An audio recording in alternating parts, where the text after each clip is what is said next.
Great to have all of you who joining us online. Someone wave back there. It's great to see you all. And can you oh, perfect, you read my mind. Well, so y'all doing well? Good, well, so, okay, well, good. Yeah, there you go. Awesome, yeah. So Ryan started us off on this series that we've titled One Another, because all throughout the New Testament, there are these moments when it talks about one another, and it's talking about those that are a part of the church, and it makes this point about describing something about life within the church, of how we're to interact or to treat one another. And there's a bunch of different ones. Like there's bear one another's burdens, and there is be devoted to one another and love one another. And so this morning, I'm going to pick back up on this, and I want to show you the one that I'm going to talk about here this morning.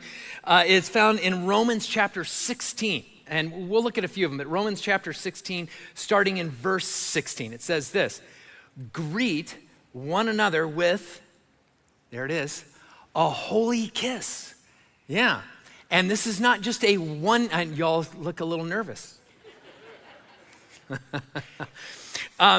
And it's not just in one place in the Bible, and it's not by just like one author in the Bible. Let me give you an example. In 1 Peter, Peter writes this in chapter 5. He says, greet one another with a kiss of love. He says, a kiss of love. And you know, you think about this, it's a little weird for our culture, isn't it? Like we look at these verses and there's lots of them, and we just kind of like, well, yeah, well, let's just go on. In fact, when we were looking at all the one another's, I was like, yeah, we'll just skip that one, right? I've never preached on this before. I've never done a sermon on this.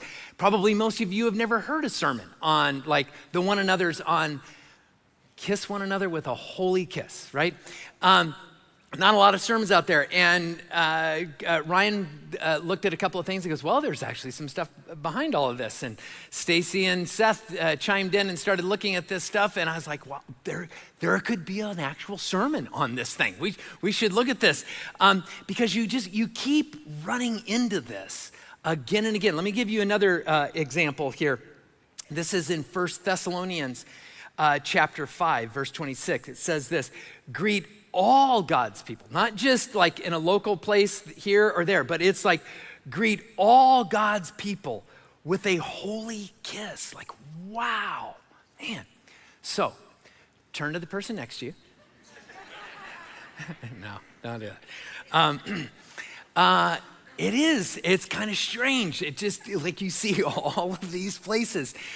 Some of you are like, oh, darn. Yeah, sorry. Didn't mean to get you real excited there, but just, right? Like, what's going on with this? Like, what is this all about? Because this is strange for us. Several years ago, more than several years ago, one Sunday after the service, after I was done, I was kind of what we call the welcome party, where I was kind of just greeting some new people, and there was someone that had been going to Casas, and they invited somebody new, and that person had showed up and introduced me, and I stuck up my hand to shake his hand, and he grabbed my hand. And you know, when you shake someone's hand, there's kind of like a rhythm to it. You both kind of, you get the timing down at the same time. So I grab his hand, and we go up, and I'm expecting like to go down on the thing. I go up, and then he pulls my hand toward him, and I stumble a little bit. He grabs my hand, pulls it in, and begins kissing my hand. Like, and I'm like I'm getting really, and I say kissing my hand, because it wasn't just like a real quick kiss. I mean, he held my hand there, and I'm looking around, I'm just like, okay, I don't know what's happening here before. Like, this is the first time this happened. I don't remember his name, or just because I was a little overwhelmed by the moment on the thing. So then like a week or two later, he comes back. And I just wasn't on my guard again. So I was like, oh, hey, how's it go? Oh, man. And then he kissed my hand again. And it went on for a while. And then I'm like, okay, I'm ready for this thing now, right? And it went a couple of more weeks. And maybe I wasn't paying as close of attention as I should have been, because it wasn't right after the service. I can't remember when it was exactly, but I ran up to the tech booth because I needed to say something to them. And he was standing right next to the tech booth. And I ran right up there to say something to the tech guys and turned, and he was right there. And I know I had like a weird look on my face. And before I could do anything, he grabs my hand again. And this time I'm committed to like, okay. And I told him, I said, you don't have to do this. You don't have to do this. And I'm like pulling away. And he goes, but I do. And I'm like, I'm just gonna pull all the way out. He put like a death grip on my hands and then drops to one knee and pulls me down and begins kissing my hand. And I'm like, I don't know what to do with this in this moment. But it all worked out really well because a few weeks later, Ryan was preaching. Yeah, and he showed up. And I knew about this, and Ryan didn't. And so over at the guest party, I needed to make sure Ryan had a chance to meet him. And I probably enjoyed that moment more than I should have. As Ryan had his hand thoroughly kissed that morning. And you know, in our culture, it's just like a strange thing, right? Like, and when we read these spots like this, is that me? It is me, okay. Okay, is that better? I'm just a little overwhelmed still. Traumatized a little. No. There's kind of a weird thing to this. And just to clear the air, right? What I don't think the Bible is saying on this is that it's saying, okay, you all need to just go out and start kissing each other all the time everywhere that, you know, if you're a part of the church, we're just gonna start doing this. That's not where I'm driving. And I don't think that that's the whole point of what's going on in this. But because it's kind of strange, or it can feel a little uncomfortable at times, I want us to look back and look at the background to this a little bit and start with even understanding culturally, like, what did the kiss mean? Like, what was going on in this? And you know, after the first service, I talked with some people that have lived overseas and stuff. And, you know, it's more prevalent even overseas in certain countries and stuff. And it gets lost on us a little bit. So I want us to look at this a little bit. You know, if you go way back in time, a kiss, when you look at any language in any culture, like, it's always has that association with something that is about romance or love at some level. But there's also this other element that you see oftentimes. In fact, if you go all the way back like 800 BC and you look at Homer, who wrote like the Iliad and the Odyssey, what you see out of this was there's this meaning where a kiss could be used to denote great devotion or a sense of belonging. In fact, you see this in the story of like the Battle of Troy between different soldiers. You see it at the end of the Odyssey when Odysseus finally makes his way back. And when he gets back to his hometown, like all of these people line up to kiss him because it's this way of saying, you belong here, and we never gave up being devoted to you in this. When you look at the Hebrew culture going way, way back, it also held this idea of what it meant to have loyalty to someone or to belong, both formal and informal. It's interesting, when you look at the Middle Ages, you see a little of this pop up, even though it occurred prior or after like the New Testament was written.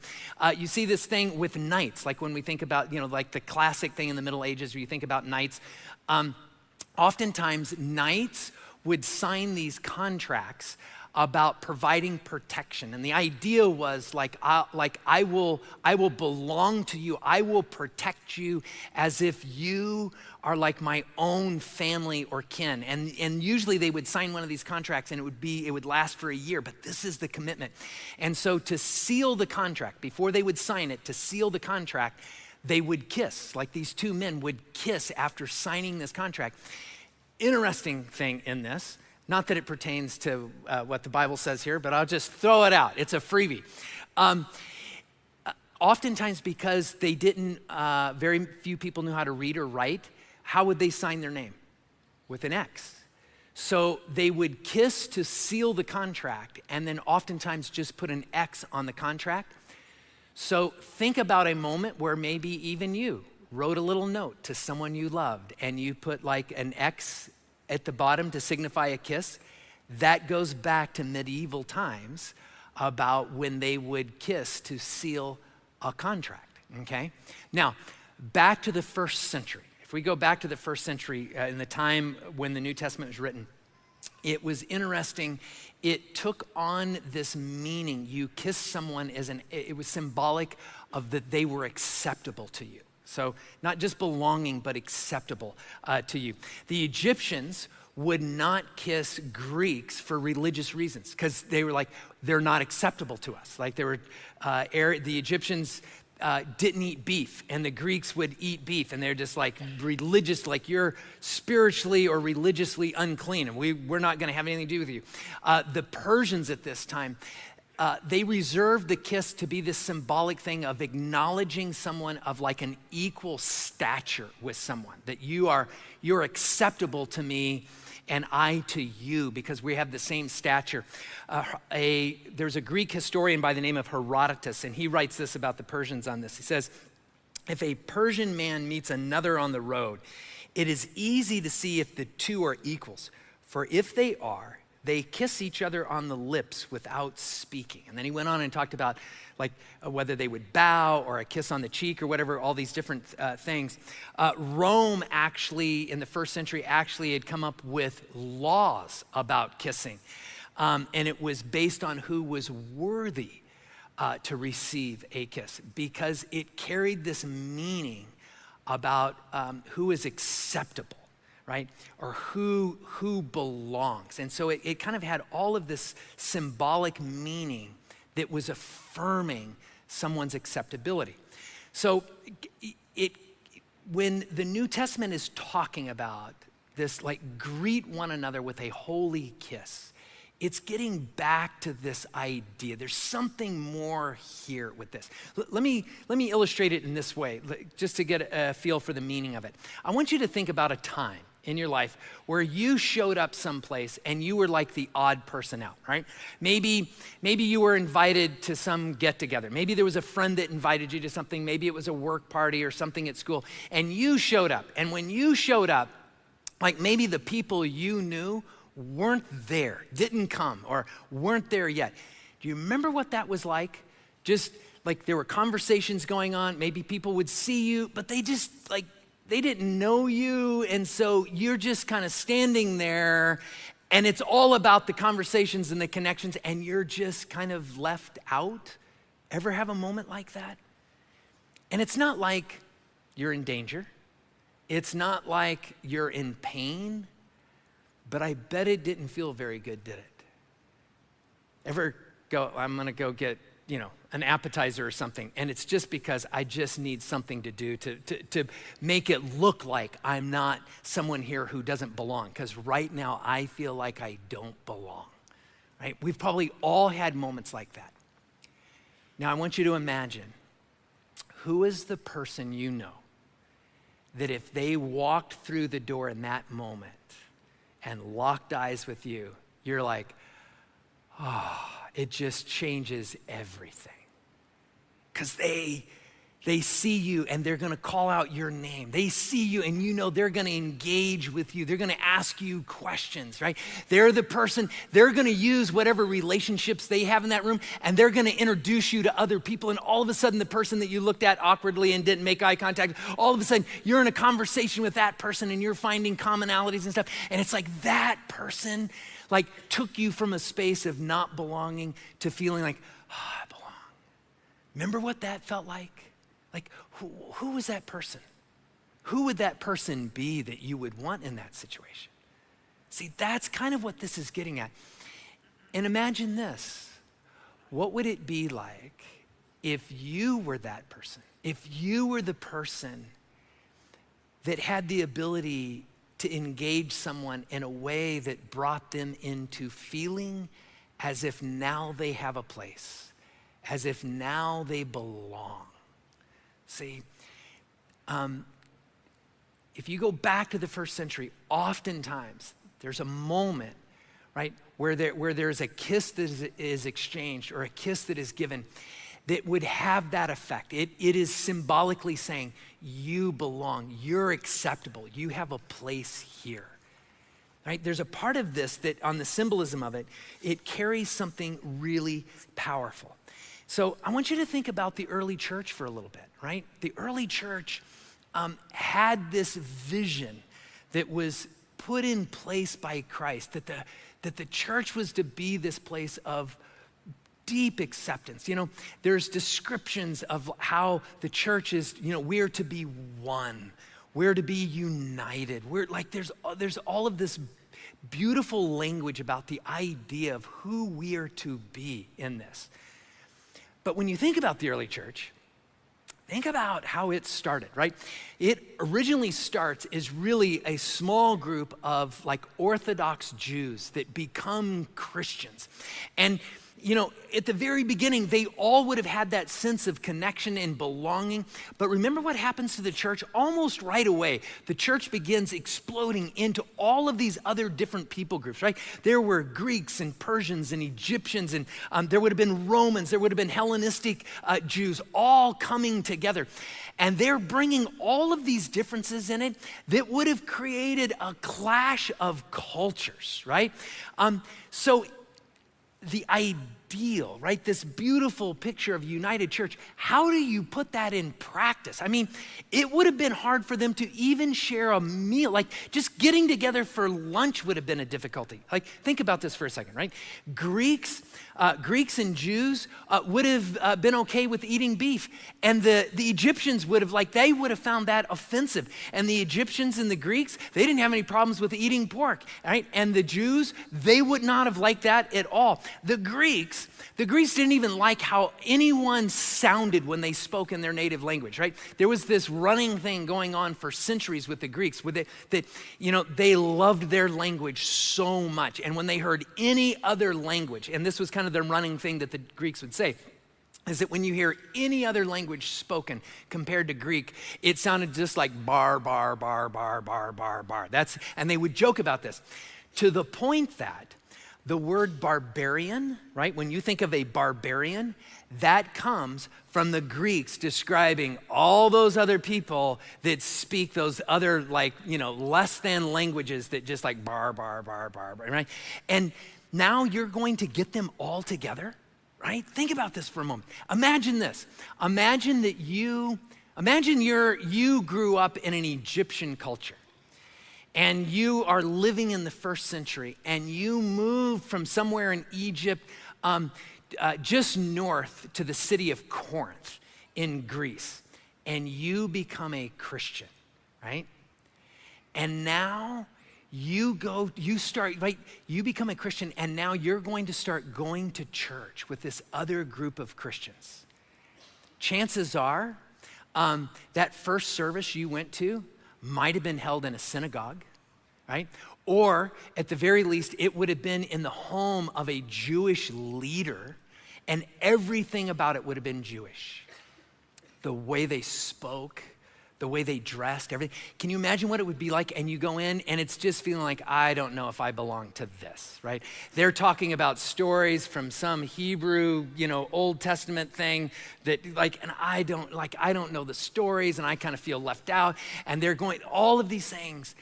Imagine what it would feel like in that moment. But then imagine what it would be like if there's someone who came alongside you, and with a smile on their face, they welcomed you in. And when you did something that normally would have been embarrassing because it might have offended your host or whatever, that they're just you're like, don't worry about it. Don't worry about it. You're fine. And what would it have been like if someone else would have said, let me help you. I'll explain some of this stuff to you that maybe you're not getting right now. At first you might be like, okay, that was really nice, but can I trust it? Is this gonna last? Do I really belong? But imagine if time after time, what started stacking up is a group of people that just kept including you. Imagine what it'd be like if they started asking you questions about your background, how you understood spiritual things. Imagine what would happen if you started getting pulled into that more and more in a beautiful, accepting, belonging kind of way. That would be a gorgeous thing, to the point that you could come and trust it. See, that's the point. And there's a real, don't miss this. What's happening in the New Testament, where you see again and again these moments where New Testament authors are encouraging us towards certain things, like greet one another with a holy kiss. The early church understood that it was their job to make that gorgeous picture of what Jesus talked about a reality. The whole church understood it was all of their job to make the reality of what it meant to really be one body, united in Christ, even with all of their differences in this. And I think in a really practical way, what these New Testament authors are doing with this is they're just trying to say, can we give you something really practical that just helps you move towards that affirmation of acceptance and belonging? And that becomes important. And you know, when you think about it, it's not just something that was important for back then. I think it's important now. It's interesting in Corinthians, we see this again, but I want you to see the verse before this. Paul writes this in 2 Corinthians chapter 13, starting verse 11. It says, finally, brothers and sisters, rejoice. Strive for full restoration, right? Because there'd be all of these different groups and all of these things that would have been offensive in their different cultures and all of this thing. Strive for full restoration. Encourage one another. Look at this. Be of one mind. Live in peace. And the God of love and peace will be with you, right? And he's encouraging them towards this. You know why? Because that wouldn't have been the norm. And it's not the norm for us today either, is it? I remember when we were building this site, when we were actually trying to move the church from the site we were at previously to this site. And so as you can imagine, because we're moving an entire campus, we had engaged contractors and developers and architects and engineers and everything you can imagine. And we had one developer that had been helping us with the old site and this site some. And he had engaged a separate architect. So we had an architect that was designing all these buildings, but there were all of these other things where it's just, we needed like more help on this. And he engaged this one architect, his name was Thomas, engaged him to help out with these different things. And I noticed in these meetings at different moments that we'd be talking about something, and one of us, we'd get a phone call, or we would start talking about something about ministry with the church or something we were doing in the middle of these construction meetings. And most of the construction guys and architects would just be like, okay, that's great. And they're like focused on plans and building stuff. And I always noticed Thomas was he had like a curiosity about it. And so one day I asked him about it, and he asked me some questions back. And I invited him. I said, you should come to church sometime. And he goes, oh, no. You don't want me at your church. And laughed about it. I said, no, really, we would want you. You should come. He goes, no. And he just really pushed back. So I just kind of let it go. And then sure enough, another meeting, you could just feel the curiosity that he had with this. And I said, Thomas, I promise you, if you've got no church background or whatever, it's okay. You should come. And he goes, no, you don't want me. I go, no, we really do. He goes, no, I'm Jewish. I don't belong there. And I said, I promise you, it is okay for you to be here. In fact, we have people that are Jewish that come to our church. You should come and be a part of it. And he's like, no. And I just kind of left it. And then as we got close to moving up on this site, this building wasn't done. We had some other buildings here. Our offices weren't here. So, and maybe some of you remember this. Maybe some of you were here. Our very first church service up here was in what? A great big tent, right? Remember that tent? We set it up in the parking lot, and we did this whole huge service before we moved in here. And with that, we had city officials and some mayors, and we had all the construction people and all the architects, all the people that helped make this huge endeavor happen. And I remember saying, Thomas, you were a part of making this happen. You should come and just let us honor you a little bit. And he goes, no. And I said, Thomas, I promise you, it'll be okay. And that's when he said this real telling thing, right? He said, God wouldn't want me there. I realized, okay, this is really deep for him. And you could just read it. It was really deep for him. And we had a conversation out of that. And he still couldn't come. Like he said, I shouldn't come. I remember just feeling like a couple of things. One, it broke my heart a little bit that one of the guys that helped make this all happen, right, helped build the church, didn't feel okay being in it or a part of it. But it was also a really powerful lesson to me personally of just like how much there can be someone who maybe has experienced spiritual things or life differently than me, to a point that something that I could feel so comfortable with and see so much goodness in would just be something that they could absolutely just say, I have no place there. And just like, wow. And you could feel the depth of that and what it meant. And especially just that irony that he had done so much to help in all of this. It's still a problem today. And it's why after Paul makes this point about the beauty of one mind, living in peace, right? Living with the God of love in this. He says this in the very next verse. He says, greet one another with a holy kiss. Because that thing I just said earlier, that's gonna be hard, guys. Because people are gonna feel all the differences. People are gonna feel there are gonna be things that go on in our lives, and we're not going to feel like we're acceptable to that, or that we have no place in that. But there's something really tangible that you can do that can help communicate symbolically and physically in a tangible way. Yes, you do belong. You are accepted here in this place.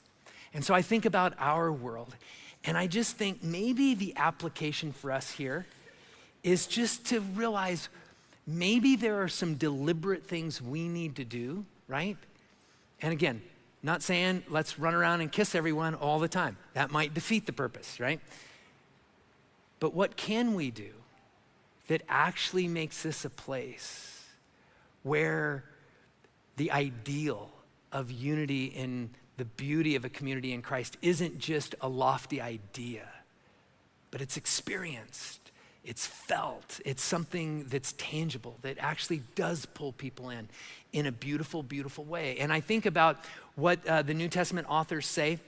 It's interesting, they all talk about this idea of the kiss. Most often they talk about it as a holy kiss.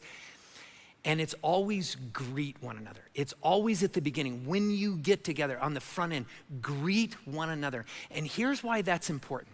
Because if the symbolism in all of this is about acceptance or belonging, the way the world sees this, the way religion most often sees this, is that all comes on the back end, right? There's this thing about if you're acceptable, if you fit in, if you believe and behave in all the right ways, then, right, then you get the embrace of being accepted and pulled in. And what I find here that is the opposite of this, it's like the New Testament authors are saying, no, you don't wait for anything. You start off this way. You start with you work off the assumption that you don't need to know anything more. This is a human being. You greet them in a way that says, you have a place with us. I'm gonna view you as acceptable. You know, the other thing that is unique about what the New Testament authors do that I didn't see any place in any of the history studies that we did in this is a holy kiss, right?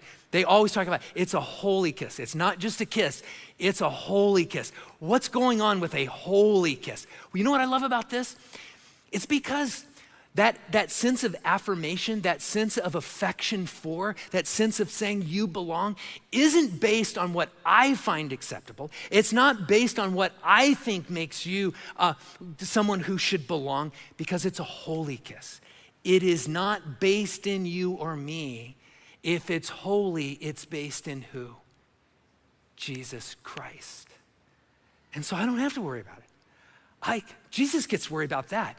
My job, your job, our job is just to say, we're gonna start right where Christ starts, right? I'm gonna greet you and treat you in a way that says, you're acceptable. You belong. That's the beauty of this. So picture the early church, right? Picture yourself in that early church, right? And you walk through the door. What would it be like if people don't wait to analyze anything and everything about you before they decide to say, we're glad you're here? See? And those New Testament authors, they're saying this is the kind of community that the church is supposed to be. So can I just offer some really, I'm gonna just make this super practical, right? So if we're not gonna run around kissing each other all of the time, and not that I'm like, well, I don't wanna say that I'm against that. I just, you know what I mean, right? I'm just not gonna try and explain that anymore.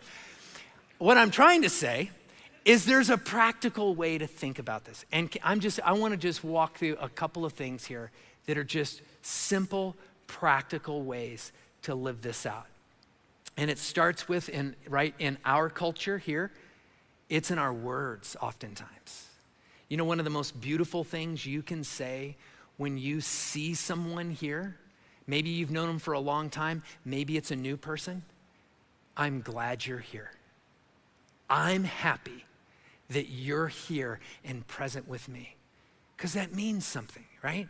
That communicates this sense of value. Use your words. You know, another thing that's really important in our culture is eye contact and a smile. We communicate so much non-verbally through a smile, through eye contact that is so important. And so it's just saying, the way I make eye contact, the way I interact non-verbally, what am I communicating in this moment? You know, one of the other things that is really important, like in our culture, it's what we do with our computers and our phones and our tablets and all that. We're busy people and there's so many things that we can pull out and get involved in.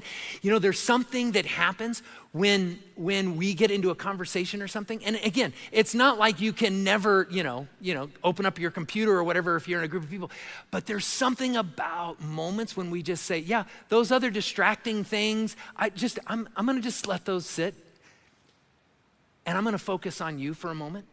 I'm gonna ask some questions, right? There's something that is really beautiful if we're cognizant of that in those moments in all of this.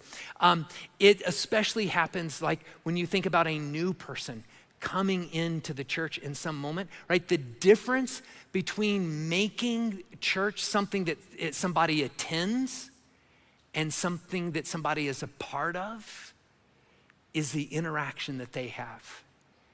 You know, and I'm gonna say this, and if this is you in this moment and you want to hide the bag that you were given when you came in, you're more than welcome to do this.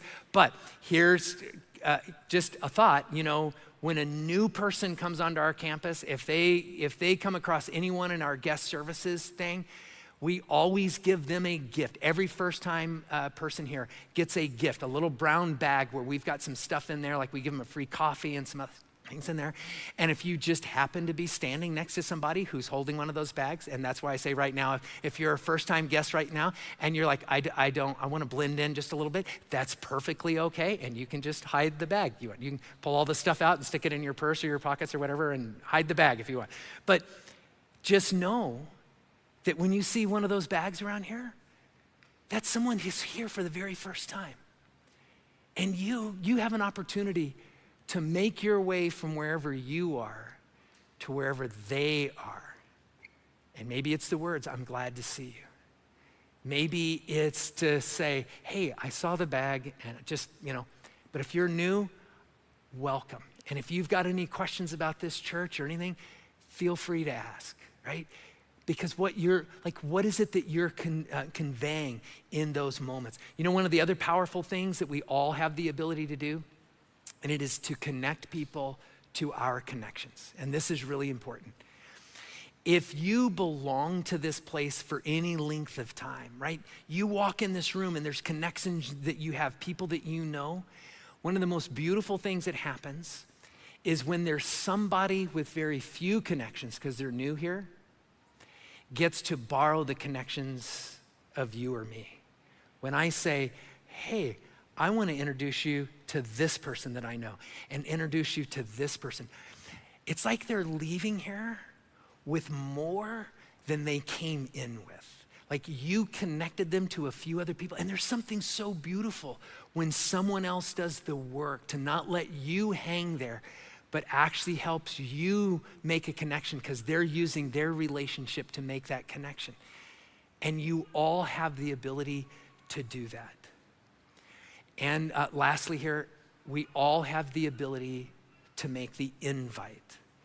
If you belong to one of our small groups, if you belong to one of our Sunday groups that meets during each hour of services, right? There's groups that are meeting in the off hour, to simply invite them to that. Maybe there's some activity or just invite them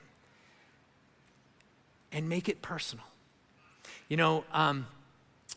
After we had that big celebration in the tent and, there was still work that had to be done. This building was only, partly finished. And I remember having some more conversations with Thomas. And one day he asked some more questions and I just, it was just killing me, right? And I didn't want to run him over. I wanted to be so sensitive to what was going on in his life, but I wanted him to know he was really welcome here. And I remember gently trying to do that. And the developer that I had known before that, who actually invited Thomas to come and help out with all of this stuff, his name was Rod. And Rod saw what I was doing. And Rod didn't go to church very often. And I had gotten him to come here and he would come a little bit here. And finally Rod looked at Thomas and just goes, dude, you should come and I'll sit next to you. And if you're worried about the lightning thing, God's not gonna hit his own building with some lightning, right? And he started laughing, right? We all started laughing. And I said, Thomas, we really do want you here. And I said this, and I caught myself. I go, you have saved our bacon so many times. And he looked in, I know. And then I just said, okay, I didn't mean bacon. And I just, you really are welcome here, okay? It's just we laughed about it. And back then, when we first moved into this building, we had stairs all along the front, because anyone who was on platform, worship leaders, instrumentalists, the pastors, whoever's preaching, we sat in the front row down here and we would go up and down off the stairs. And so I knew I'd actually be sitting out there. And I could tell he was just and Rod's I'll sit next to you, and I said, you know what? I'll sit on the other side of you. Just sit with us in this. And it's that invitation that came from both Rod and I to just, right? It wasn't, I want to invite you to go to church. It became an invitation of, come with me, come with Rod. It was just enough. And he came and he was blessed by it. And sometimes people just, right? What is the thing that they need that helps them understand in a tangible way there's somebody who says, I'm enough. I belong. I am okay exactly the way I am right now. That should epitomize the church. And when it becomes practical, when we treat one another that way and we treat new people that way, the church flourishes. So I just lay this out as a challenge to love one another in a way that affirms them and lets them know that they belong. That's all of our jobs. And may we help that become a practical reality. I'm gonna close this out here. And as I do, why don't you stand? And before I pray, let me just say, if you are a guest here, if you're new, I hope I didn't embarrass you too much if you've got that one of those gift bags. And if you didn't get a gift bag, come meet me right over here. I'm gonna be right over there. I'll make sure you get one this morning, because we would love to give you one, and I'd love to just shake your hand. We're gonna have some of our worship leaders and other pastors over there and volunteers that would love to meet you as well. And it was so good having all of you here this morning. Let me close us in prayer and we'll be dismissed. Father, we just thank you so much that you are a God that just has created a kind of organization, a kind of community, a kind of church where everyone can have a place in it. And for that, we are grateful. And we pray this in your son's name. Amen. Have a great morning. See you next Sunday.